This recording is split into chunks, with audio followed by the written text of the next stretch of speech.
What's going on, guys? MacDowan here. I wanted to make a Diablo 4 video that was a little bit more positive.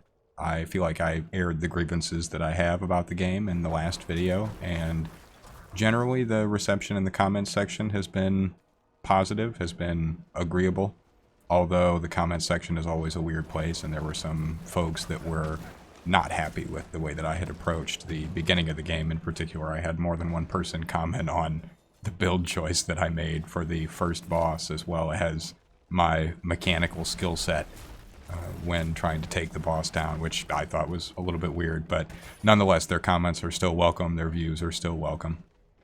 But in this video, I want to talk about the Necromancer, and I definitely should have played it first. And the reason that I didn't is, despite having, I don't know, it's got to be 8,000 hours or more in Path of Exile at this point, I've never played a summoner build.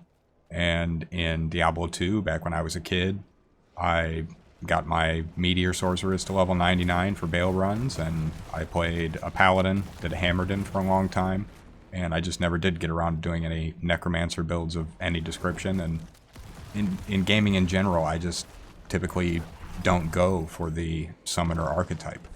And in this case, though, there is a wrinkle that drew me in.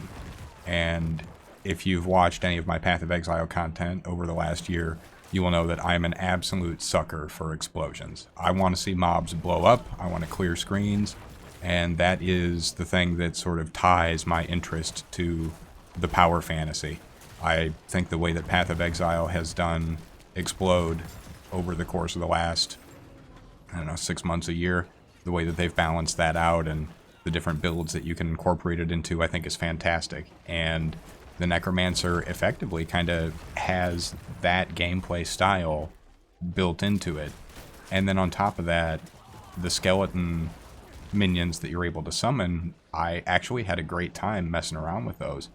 You've got this cool secondary, skill tree, I guess would be the way to call it, where you can make some choices on how you want your minions to function, or you can forego the minions altogether for some additional character boosts. And again, I don't know what's going to look like at endgame. Maybe the best Necromancer builds are not really going to use any of the summons at all, but for the part of the game that I was able to play, the minions seemed like they were strong enough to survive for the most part. When I was doing dungeons later on the second world difficulty level, I think I did lose some of them here and there, but I mean, it's not really a big deal. You just kill a few mobs and then summon some more. And the skeletal mages that you can summon, I think that opened at level 15. Those are pretty cool as well, and they were noticeable. And the way that I had the build set up was I was using this Bone Splinter's basic ability, and evidently it's just full shotgun. You can just run up to mobs and blast them in the face, and it did really crazy damage, I thought, compared to any of the other basic skills from the classes that I had played prior to that.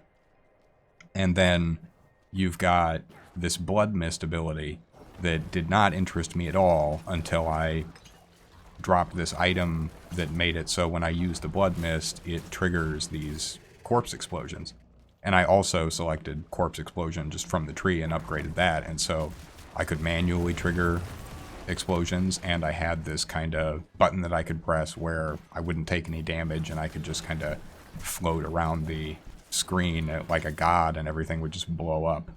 And in terms of the power fantasy and the character design, I was pretty critical in the last video, whereas when I played the Necromancer, I feel like they absolutely nailed it.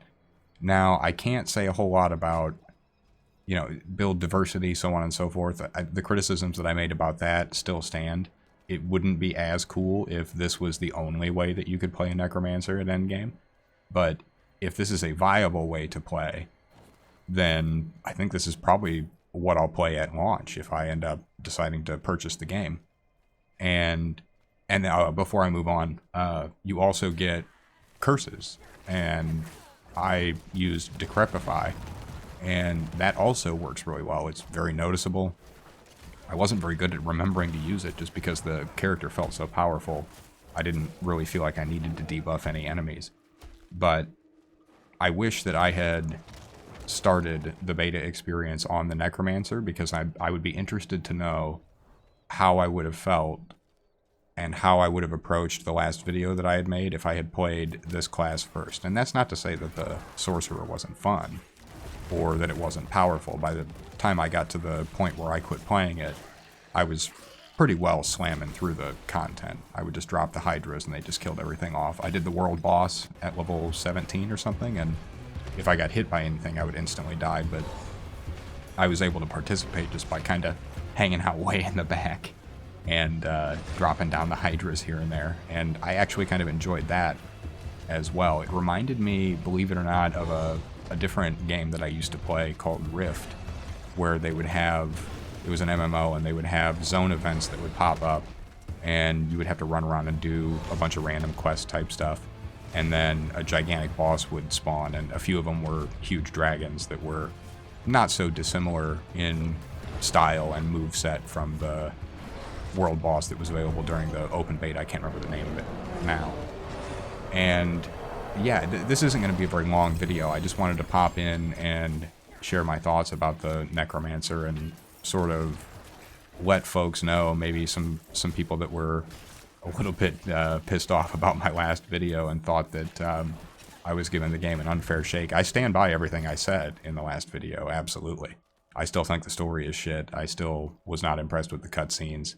I still have the same problems that I had with the combat.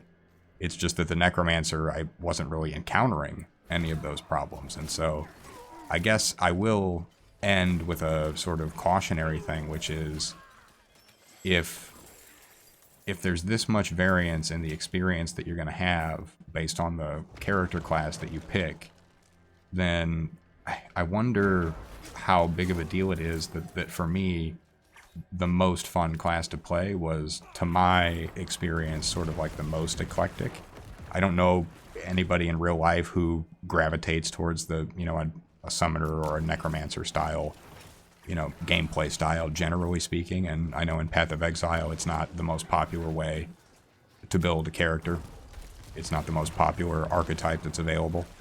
And another thing to note is I saw a pretty convincing video from Alkaiser a little bit ago where he showed some pretty wild barbarian gameplay. I was very impressed with what that looked like, and that actually made me kind of excited to see what they're going to actually do in a few ways with these classes as we move forward. And so, yeah, I don't have a whole lot more to say than that.